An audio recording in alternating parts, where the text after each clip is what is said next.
I'm kind of a specialist in comparative law and kind of legal theory and history. And so I'm also a member here at CFES, and I was kind of asked to kind of kick things off. And so what I'm going to present some of these ideas and hopefully show how they're still relevant and really exciting and engaging things even for criminal lawyers today.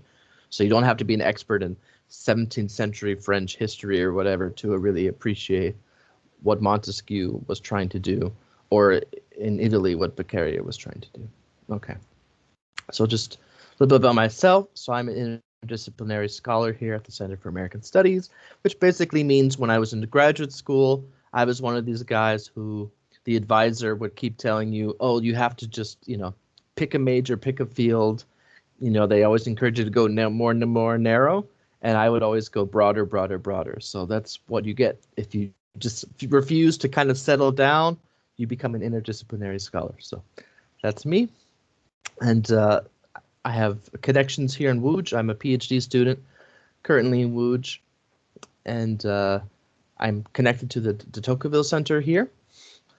And I'm in the faculty of law and administrative law, but my kind of sub area is legal and political doctrines. And anyone who's not familiar with the Polish system, that's kind of like, it's a mix of like political science and political philosophy and law kind of together. And so I have my dissertation title here because it's inspired by Montesquieu. So I'll kind of talk about me kind of trying to use a Montesquieuian method in kind of the 21st century, and maybe I'll talk a little bit about that. Okay, so Montesquieu. Well, by the way, here at the beginning, this is Beccaria and Montesquieu again. So I'm not sure why it had to put them in white or black, because it kind of looks like they're opposed to each other. They actually knew each other really well in real life, and they were kind of friends and really shared ideas from each other. So there's not kind of any opposition here between them. So this is Montesquieu. Montesquieu was the older of the two men. These are kind of his most famous books that we have here. So he has the System of Ideas. He has the Persian Letters. And he has Considerations on the Causes of the Greatness and the Fall of the Romans, right? Which is this big, long historical treatise about the collapse of the Roman Empire and trying to lessons that we can gain from it. And his most important, most well-known book is, of course, The Spirit of the Law. So he's kind of famous. These are the ideas he's really famous for. So the tripartite separation of powers before him, there's really kind of a dual separation where he mostly had the executive and the legislative, and the judicial was kind of seen as a sub-function of usually the monarchy. So like the idea of the king or the queen's justice. So it was occurring in the common law system as well as outside of the common law system, that the king was the kind of the judge and the jury of the law. And Montesquieu kind of really broke that out and said, no, it has to be its own separate kind of a thing. Kind of also has this climatological theory of social behavior in society, the idea that climate and weather can really kind of influence society and development of civilization. So he has this kind of Mediterranean world versus colder climates and things that he talks about that. So that was kind of a new thing. And his other thing is kind of his idea of the spirit of the law, and by what he means by spirit is he has this very broad approach of law. So social environment, religion, history, culture, weather, etc., all contribute to how we should think about law. And this is kind of really relevant to us today, because a lot of when we think about what is a crime, what is not a crime, is very often predicated by what is the culture, right, and the history of the culture. And he kind of has the idea that good government is ruling according to the specific nation of each people, right, so that what can be acceptable in some places is not acceptable in others, right? And so he talks about religion, he talks about culture, political culture, all these different kinds of things. And he really kind of started off this comparative analysis of legal and social systems. So Spirit of Laws is this huge book. It's close to 800 something pages, and he talks about basically everything in it. So he's very broad, interdisciplinary approach. What he's not known for, or not as well known for, is that he actually has a lot of work on criminology and penology, right? So the theory of how prisons should work and how the justice system should function. So he argued actually for proportionality in punishments, right? So that the strength of the punishment has to be proportionate or correspond to the strength of the crime or severity of the crime. Graduated scale, so very harsh death penalty. So so for example, the death penalty should be used much more rarely than in his day and age. And he was at the time where the death penalty was basically used almost for everything. You know, you didn't like the king, death penalty. You stole something too many times, death penalty. You were a heretic, death penalty. You didn't get along with your neighbors, death penalty. And he said, this is too much. So he kind of has this rational theory of behavior, idea of deterrence, right? That if the human being is a rational, intelligent person, if you give them the correct laws and the correct incentives, that they'll kind of change their behavior accordingly. However, he was actually more interested in justice rather than just prevention of law. So even though while he was deterrence, he also had a mix of deterrent and retribution. So he thought that, you know, crime was bad in itself, and not that crime was just bad in terms of was destructive against society. So Montesquieu had this idea of, you know, evil in itself, because he had a lot of influences from natural law, and he has this distinction between natural law and positive law, right? So he's not just a social contractarian or a utilitarian, which we'll see with Beccaria is the kind of the difference between the two of them. And so this kind of contributes to a kind of this classical liberal, we could say, theory of crime and punishment. So he recognizes fundamental rights and a greater scale, allowing for limited government application. And what this did is it kind of respected the rights of both the criminals, that you're not being over-punished or you're not being punished incorrectly, you're not being treated unfairly, but also the rights of the victims, because the state's role was kind of limited, both in the prosecution and defense and all these kinds of things. Okay. Beccaria only had one book, right? So On Crimes and Punishment, 1764. When he was a student at the university, he actually read Montesquieu and kind of had a Montesquieu conversion. And so he actually was, I think, on a path to being a historian or something like this, or a lawyer. And then he actually read Montesquieu and decided that he wanted to kind of do this comparative social research like Montesquieu did. And he kind of stayed as this kind of economist throughout the rest of his career. And so this is kind of a quote from him. So like he was compelled to follow the shining footsteps of this great man being Montesquieu. So his notable ideas kind of condemned torture as a means to get confessions. He was really strongly against that. He really took this deterrence theory of crime and really elaborated on it. It was kind of implicit in Montesquieu. He made it explicit in Beccaria. He was opposed to the death penalty. So whereas Montesquieu was in favor of it, but said it should be used rarely, Beccaria was completely against the death penalty. And he was also opposed to what he saw as the unfairness of the criminal justice system of his time, which really favored the nobles. If your family kind of knew who the judge was, you kind of got away with everything. So really kind of opposed to that. And so he was kind of influenced by Montesquieu, but a little bit different. So kind of how he differed is that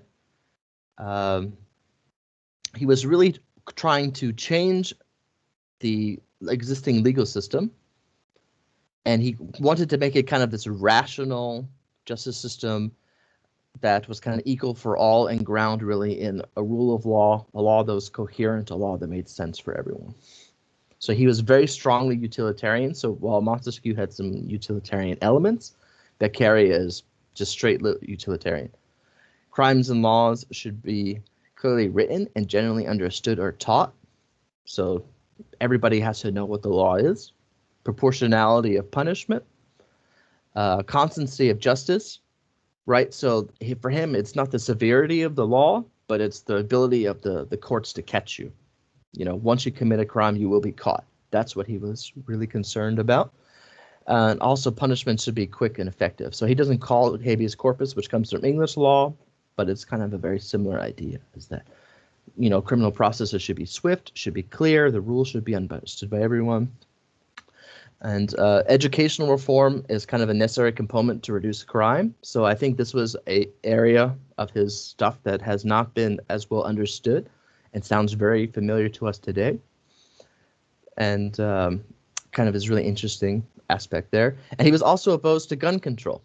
So it's kind of an interesting comment that he thought that the government should not regulate the ability of people to have weapons. So that's kind of a very interesting relevance with a lot of modern debates that we have even today. Okay, so just to quickly compare them. So Montesquieu has this comparative method, combined utilitarian and retributist principles. He kind of has this ideal approach. Beccaria, very strongly rational, utilitarian, empirical, also social contractarianism. So he saw crimes as a social problem, and he favored deterrence. Negative reinforcements and education, so kind of positive reinforcement. Both argued for decriminalization of religious crimes, and both kind of argued for this idea of proportionality of punishment. Okay. Opposition. So kind of how their ideas, how have they been received, right? So almost universally in the West, there's opposition to the death penalty. Most countries and jurisdictions, right? So Beccaria, this kind of ideas have become successful. Freedom of religion, right? Both kind of advocated that. Montesquieu started with first, and Beccaria kind of followed from that.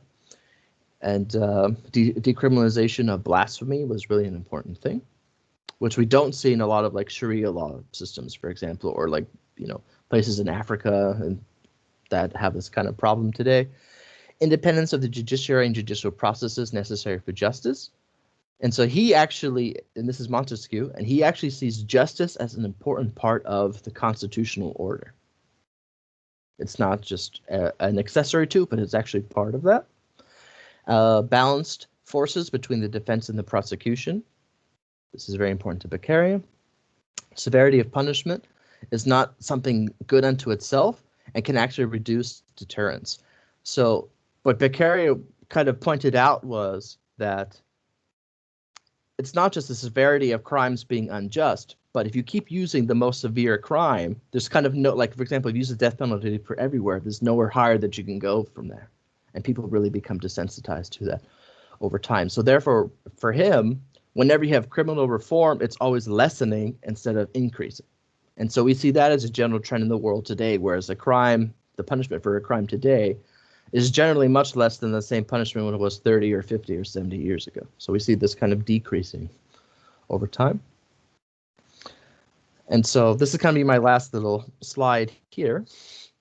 And so this is kind of what I think might be helpful for us to think about today, even as practical criminologists and maybe not as historians, is to kind of really separate what the men were trying to do, right, and kind of grab the way that they were thinking, the way that they approached the problem, and not just look at, oh, well, obviously they were writing in 1750, so it's not relevant today. Kind of have that open-minded approach to what they were trying to do.